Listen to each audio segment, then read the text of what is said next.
Good morning, friends. Welcome back to Astrology Today and Tarot. My name is Mel Rose. This is the Tarot portion in the second half of my daily astrology vlog, which you can check out on my other channel, Astrology Today with Mel Rose. Here I will discuss the tarot card that sits on the side of the page. Then I'll do a quick review of the day's aspects before I play another card that may give us something more to think about. So let's get into it. The card that currently sits on the side of the page is the Nine of Pentacles. And it's here because it represents, in astrology, the second 10 days or the second decan of the sun's transit in the land of Virgo. Virgo is an earth sign.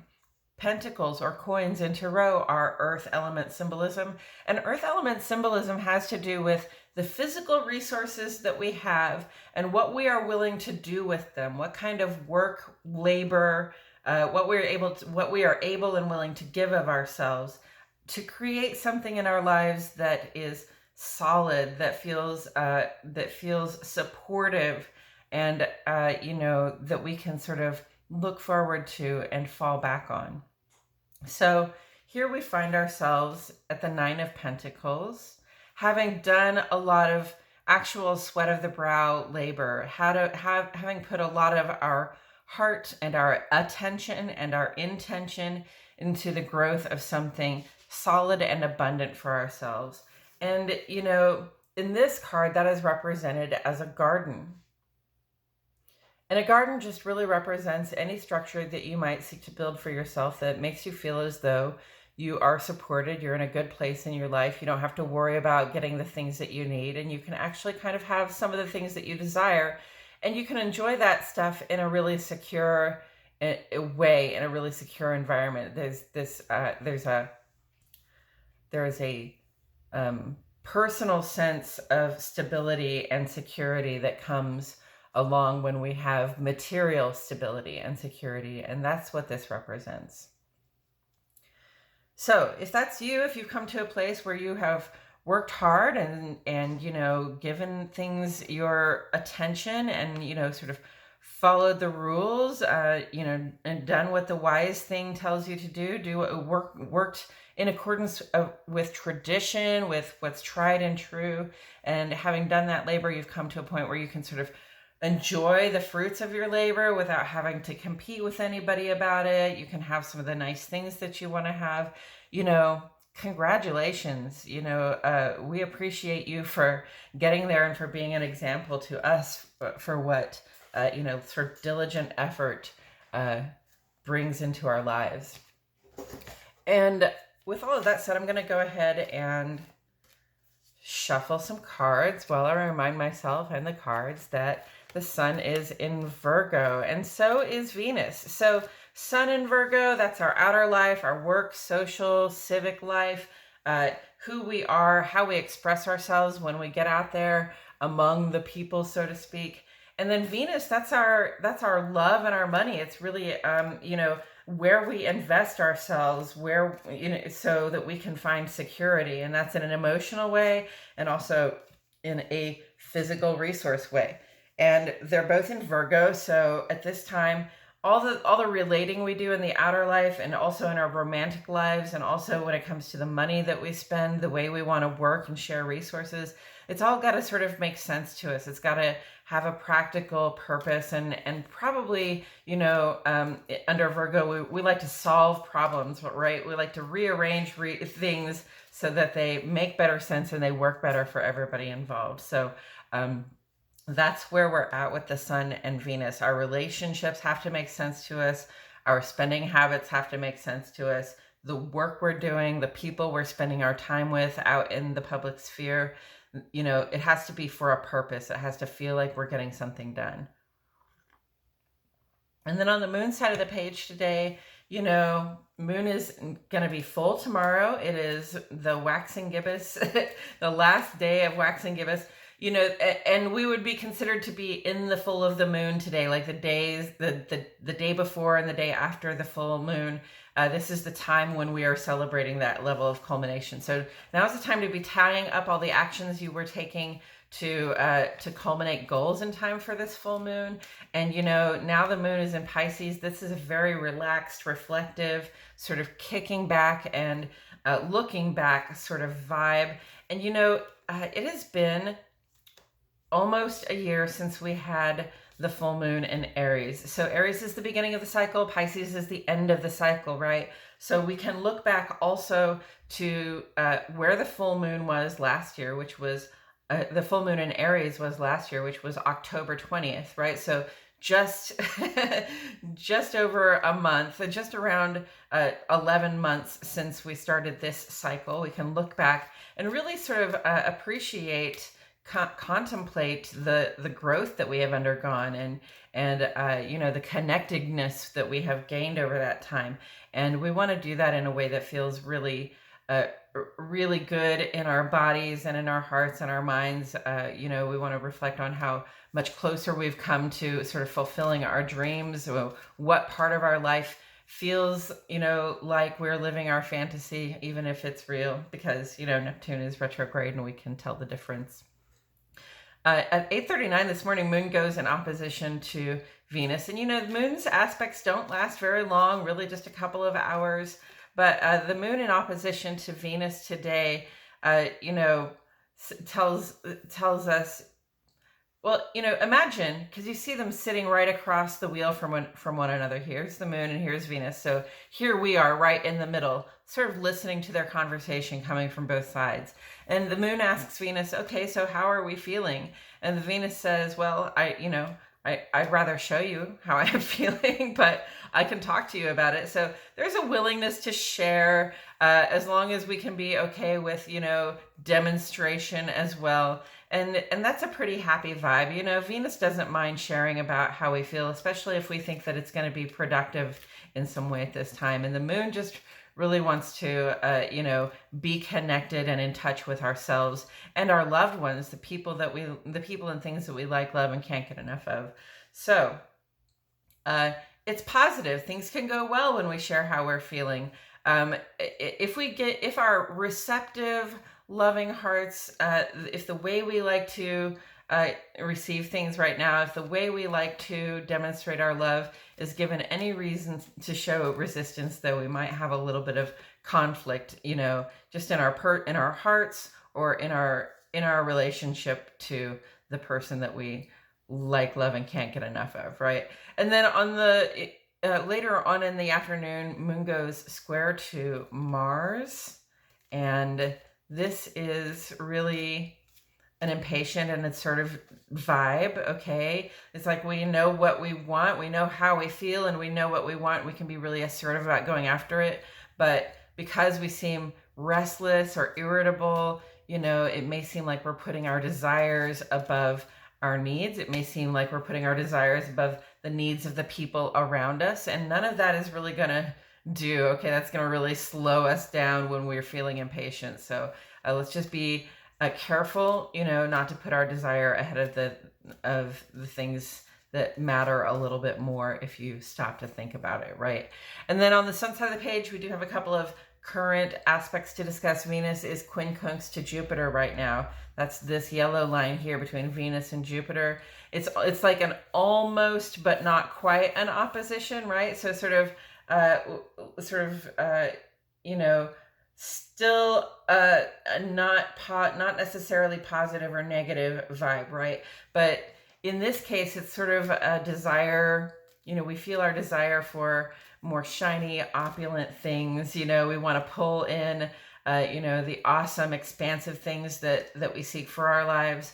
But, we might accidentally mistake the tendency to expend extravagantly or overshare with people as expansion, when it's really just like spending to feel something, or being overly demonstrative just to feel something. So be aware of that. Don't do any unplanned spending at this time. All right, don't make any off the cuff trips or anything like that. Now would not be the time for that, and it might not. It's just not guaranteed a great outcome. And then Mercury goes retrograde this evening at 10:38 p.m. This is the big shakeup in our day-to-day thoughts, plans, and communications, the way we operate, the way we run around, the way we move and interact with people. Okay, so when Mercury is in retrograde, for one thing, you got to be a little more patient with the devices and mechanics that you use. We have to be a little more patient with the bus if we're catching the bus, with our car if our car is not working very well, or with our phone or with our electronic devices if they're not responding as quickly as we would like them to respond, right? Mercury retrograde is a very big, slow down and follow through for these next 3 weeks. We want to pay attention to the details. We want to be careful about the words that we speak. We want to think about them before we speak them, okay? And most of all, we want to be listening, because listening is the part, the whole 50% of communication that we don't really focus on a lot. But it's the listening that's going to help us really have effective communication most of the time, but also especially when Mercury is retrograde. We have to, stop talking so much and really listen, pay attention to what is being brought across to us, what people are trying to say to us, what Spirit is trying to say to us, what the signs and symbols we come across are trying to say to us. We need to be in a mode of being really receptive and open to the messages that are coming in, okay? And then,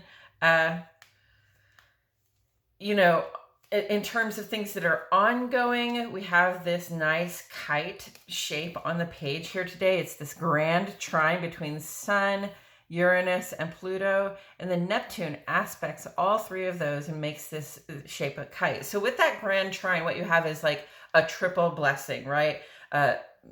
Sun is trine to Uranus, saying, yes, in our outer lives, we can weather some exciting changes or potential for change. And Sun is trine with Pluto, saying, yes, even in our inner life, we can see that there are beginnings and there are endings and beginnings coming up, and we feel pretty prepared for them. We feel like we can move through them with grace. And then Uranus and Pluto working together, saying, yes, changes, beginnings and endings. This is all. We're excited for future opportunities, and we are, going through the internal personal changes that it takes to be able to embrace those opportunities. And the Neptune aspects all three of them, because when we have this trine, it can be, it can feel like this is enough, right? Like I'm truly blessed and I'm feeling my blessings, so I'm just going to kick back and enjoy these blessings. But Neptune comes in, and that kite shape, just imagine a little bit of effort behind it, a little bit of wind behind it, a little bit of thought power, right? Air, element symbolism. Put a little wind behind that trine, with this kite shape. Let yourself go, get into your imagination, especially during the full of the moon in Pisces. Really dive into your imagination. You have this, we have this clarity on our side in terms of what is usually mysterious to us. We have this clarity on our side in terms of, what our dreams and fantasies are telling us, what we'd really like to have for ourselves, like if we were just living that most ideal lifestyle that we can imagine. So, indulge at this time while you sort of relax and kick back, and a little bit of fantasy thinking and a little bit of dreaming. And if you can let go and let the imagination sort of take hold, then these other changes are going to come in for us. They're really going to, they're going to be given some lift. They're going to be given some action so that they can positively affect our lives, and especially our outer lives. We're looking out there in the work, social, and civic life, the way we interact, the way we show up and express ourselves in the world. If we can show up and express ourselves with a little more imagination, then these changes are really going to work for us in a positive way. And then another shape that we have on the page today is a T square, and that's the Venus is in opposition to Moon, and Mars is square to the Moon. We talked about both of those. Mars is also square to Venus. That often happens, that when you have an opposition, a planet that is square to one will be square to the other as well. And so that acts as a sort of catalyst, right? And so Mars is our will to act. It is our yeah, it's our will to act. It's our initiative. It's our boldness, our courage. So we feel courage. We can feel that we can take initiative to share our feelings, how we're feeling, and what it's like to be with to be us with the person that we love, that we want to keep close all of the time. So, that square, squares and oppositions often bring in a little challenge or conflict, but really, again, that square is there to remind us of our dedication to being able to share ourselves openly with one that we love, so that we can be brave enough to act and actually share those, share what's going on in our hearts. And then, also, Mercury is in opposition to Jupiter at this time. Mercury's opposition to Jupiter has been coming across to me as sort of like Jupiter offers us all this expansion. It's retrograde right now. It wants us to feel really open to the bigger, better possibilities that we have for our lives. We want to be open to learning more, to going places, to doing bigger business, just to having expanded experiences in our lives. And it's sort of saying that Mercury, our regular day-to-day thoughts, plans, and communications, which just went retrograde, that we have some review to do in terms of our habitual ways of thinking and talking, and, perhaps some things we can let go of if we really want to make these upgrades in our lives. And then Mars is positively aspecting both of those, working cooperatively with Jupiter with our sense of expansion, and actually trying in a blessed position with Mercury, saying, yeah, we can actually take action right now on those things that we know in terms of our verbal, our mental, our habitual ways of being, talking to ourselves and others, thinking about our lives, thinking about the way we go about our daily lives. We can take action on those things right now and really, see that positive expansion come into our lives if we can just sort of take action to just begin to take action, right? Just notice the things that are getting in the way in terms of your own personal habits, especially of thoughts and words. Just notice the things that are getting in the way. And when you begin to notice them, then you'll be able to take action. If that means you said something terrible to yourself about yourself, and you have to stop and apologize to yourself and say something nicer, that's an action that you can take that will help you, lose that bad habit of talking smack on yourself, and therefore allow you to expand, into a zone in your life where, you're a person who doesn't feel the need to talk smack on yourself because you've done the stuff that you want to be able to say you've been done and had, right? Okay. With all of that said, I'm going to turn this card over. We have the Five of Wands, and the first thing I see is the Five of Wands, and I see all these lines on this page over here, and I go back over these in my other episode to sort of highlight them. Maybe I need to get a highlighter for that, but it looks very similar, doesn't it? I see some opposition here. I see some squaring off here. So, but notice with the Five of Wands, okay, so wands are about fire. It's about spark, drive, enthusiasm, determination, initiative, momentum, always wanting to move forward with something. It's about what we want to do with our lives, right?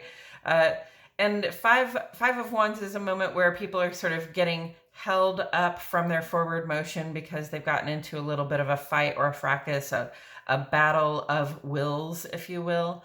And notice that everybody's hitting above the head. They might even all be on the same team somewhat. Or, I actually see a bunch of individuals here. So, everybody's hitting above the head. They're really just sort of trying to establish, like, no, I'm the best at this. No, I'm the best at this, like establish some dominance. And, I invite you to also think of it though, as, when we're working so hard to establish that we're the best, we're working so hard to just, show others how much better at what we do we are than, than they are, it's really a distraction. It's not the forward motion that we seek. It's not the best use of our initiative or momentum or our courage for that matter. And we're showing a lot of courage, but we're not, and we might be showing some initiative, but we're not really showing a lot of momentum or forward motion in this pose, so to speak. So just remember, it can be fun to sort of like hone your skills, sort of, engage in the competition of wills with people, just so that you know that you can hold your own, right? Competition is good in showing us where our strengths and weaknesses lie, but also, don't be tempted to get just sort of bogged down in this sense of competition with these people.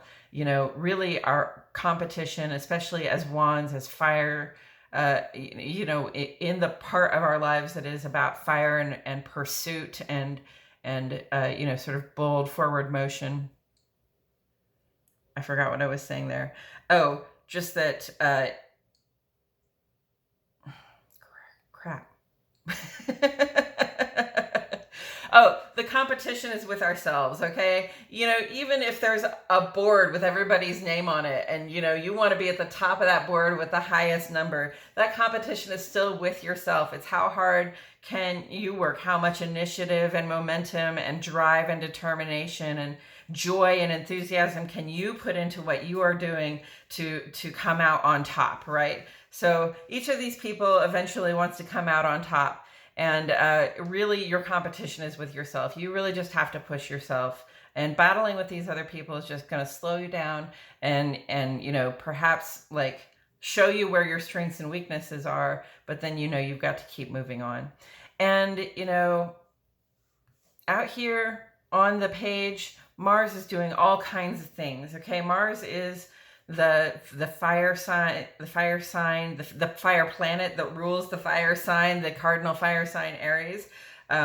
So Mars is very much, about that boldness and that directness and having that forward motion. Mars is, traditionally the god of war. So it's about conquest. It's about being willing to fight to get where we're going, right? For what we want. And we absolutely have to fight to get what we want. But again, we want to make sure not to be fighting with the wrong people. Mars is competitive, but it is also cooperative. Okay, this is the right person to have on your team. If you know somebody who's a little bit like this, a little bit like doing battle out of a spirit of enthusiasm and drive, that's a good person to have on your team. Not competing with them, but cooperating with them. And Mars is offering a lot of cooperation here with Mercury in retrograde right now, which is very kind, right? Like, we don't know what we want and there's some stuff we don't want to let go of, but Mars is being really kind with Mercury right now. Like, our sense of initiatives is saying,